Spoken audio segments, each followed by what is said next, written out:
పై division bench తీర్పును వెలువరించింది. దానికి సంబంధించిన బ్రేకింగ్ న్యూస్ చూస్తున్నాం.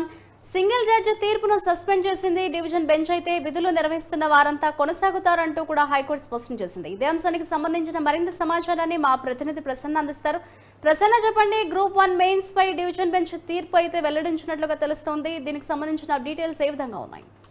గ్రూప్ 1 మెయిన్స్ కి సంబంధించి డివిజన్ బెంచ్ గతంలో సింగిల్ బెంచ్ ఇచ్చిన ఉత్తర్వులను రద్దు చేసింది. ప్రస్తుతం ఈ గ్రూప్ 1 ఉద్యోగాలు ఉండే వాళ్ళంతా కూడా వాళ్ళ విధుల్లో నిర్వర్తించుకోవడానికి ఎలాంటి ఇబ్బంది లేకుండా తీర్పు ఇచ్చింది. అయితే గ్రూప్ 1 లో ఈ డిజిటల్ వాల్యుయేషన్ కి సంబంధించి విద్యార్థులు కొంతమంది కోర్టును ఆశ్రయించడం, ఓవరాల్ గ్రూప్ 1 మీద స్టే ఇవ్వడం కూడా జరిగింది. అయితే తర్వాత జరిగిన పరిణామాలతో ప్రభుత్వం కోర్టును ఆశ్రయించడం, కోర్టు దీనికి సంబంధించి సింగిల్ బెంచ్ ఇచ్చిన తీర్పును రద్దు చేస్తూ డివిజన్ బెంచ్ ఇచ్చింది. దీంతో కూడా విచారణ కూడా వచ్చే వారానికి వాయిదా వేసింది. అంటే ప్రస్తుతం గ్రూప్ 1 ఉద్యోగులు వాళ్ళు ఉద్యోగాలు చేసుకోవడానికి ఎలాంటి ఇబ్బంది లేదు. మరి వచ్చే వారానికి వాయిదా వేసింది కాబట్టి ఆ విచారణలో ఎలాంటి నిర్ణయాలు తెలిపే అవకాశం ఉంది, డిజిటల్ వాల్యుయేషన్ కి సంబంధించిన కోర్టు ఎలాంటి నిర్ణయం తీసుకునే అవకాశం ఉంది, ఇవన్నీ కూడా వచ్చే వారం మనకి క్లారిటీ వచ్చే అవకాశం ఉంది. ప్రస్తుతం అయితే ఇది ఒక ఉపశమనంగా మనం చూడొచ్చు. గ్రూప్ 1 ఉద్యోగాలు ఎవరైతే చేసుకుంటూ ఉన్నారో వాళ్ళకి కావచ్చు, ప్రభుత్వానికి కావచ్చు, ఒక టెంపరీ రిలీఫ్ కోర్టు ఇచ్చింది. వచ్చే వారం విచారణ తర్వాత పూర్తి స్థాయి స్పష్టత వచ్చే అవకాశాలు అయితే కనిపిస్తూ ఉన్నాయి.